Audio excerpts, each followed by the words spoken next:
Hello and welcome to the 228th episode of the hot issue.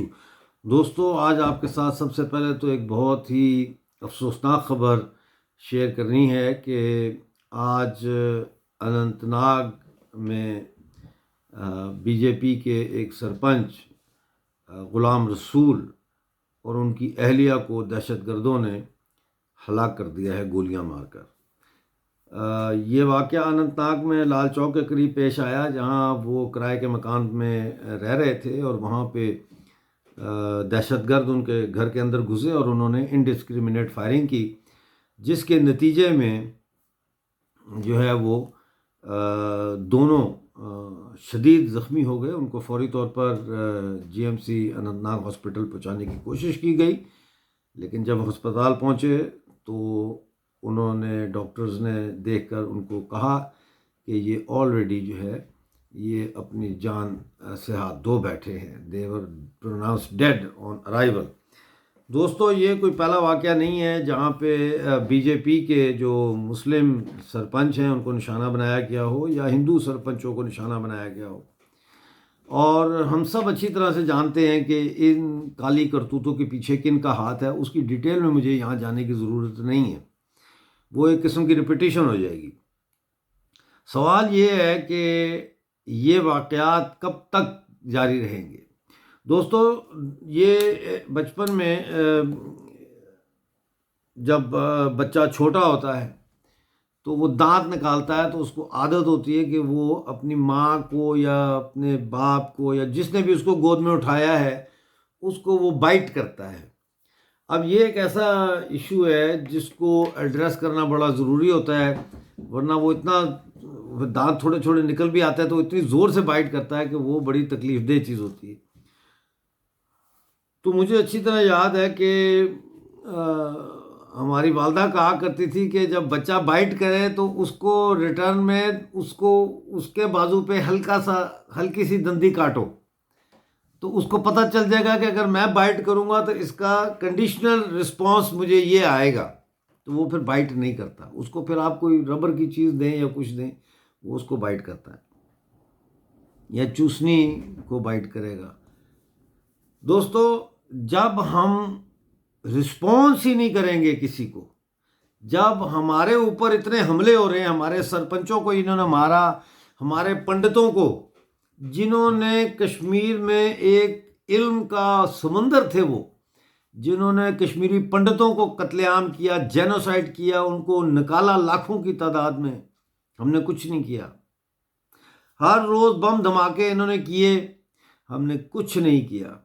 ہم نے یہ کہا کہ اب کی مار، جس کا مطلب کیا ہے کہ اگلی دفعہ اگر تم لوگوں نے کچھ کیا تو ہم اس کا جواب منہ توڑ دیں گے۔ یہی ایسے ہی ہوا نا، لیکن ایک آدھ باری شاید جواب دیا سرجیکل سٹرائک کی شکل میں، لیکن ان گھس بیٹھیوں کے جو آقا ہیں ہمسائے ملک میں جو بیٹھے ہوئے، وہیں سے سارا کچھ ہوتا ہے۔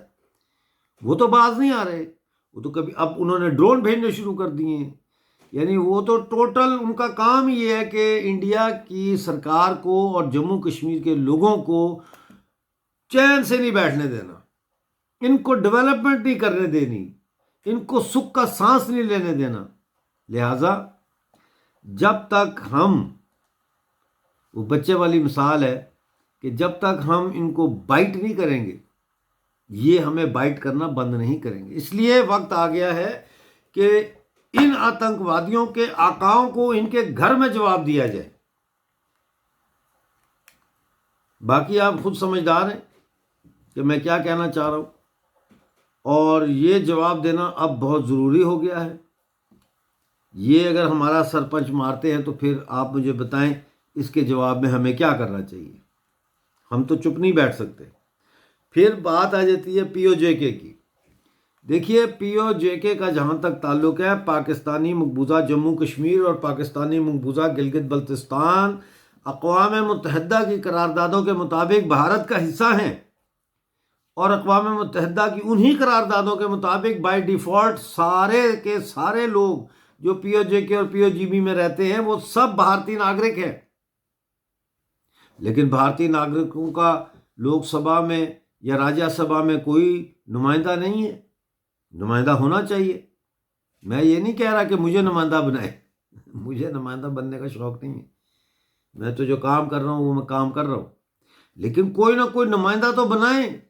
پوری دنیا میں پھیلے ہوئے ہیں جموں کشمیر کے لوگ، پی او جے کے مہاجروں کی شکل میں آپ کے وہاں جموں میں بیٹھے ہوئے ہیں.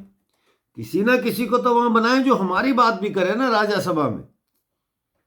تو اس لیے مجھے بڑا افسوس ہوا یہ جان کر کے، اور میں دعا کرتا ہوں کہ ان کے جو گھر والے ہیں ان کو صبر ہو اور ان کی قربانی رائے گاہ نہ جائے. اور جو نیا سسٹم شروع کرنے جا رہے ہیں ہمارے منوج سنہا صاحب، ان سے میں درخواست کرتا ہوں، اپیل کرتا ہوں کہ جس طرح وہ اسکولوں کے نام کہہ رہے ہیں کہ ہم رکھیں گے کھلاڑیوں کے نام پہ اور پولیس والوں کے نام پہ جو آتنک کے مقابلے میں شہید ہو گئے، یا فوجی جوانوں کے نام پہ، تو پلیز ابتدا جو ہے میرے خیال میں وہ ہونی چاہیے غلام رسول سرپنچ اور ان کی بیوی کے نام سے.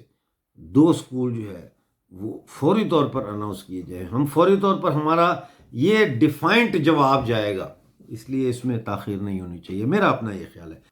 اپنا بہت سارا خیال رکھیے. Thank you very much.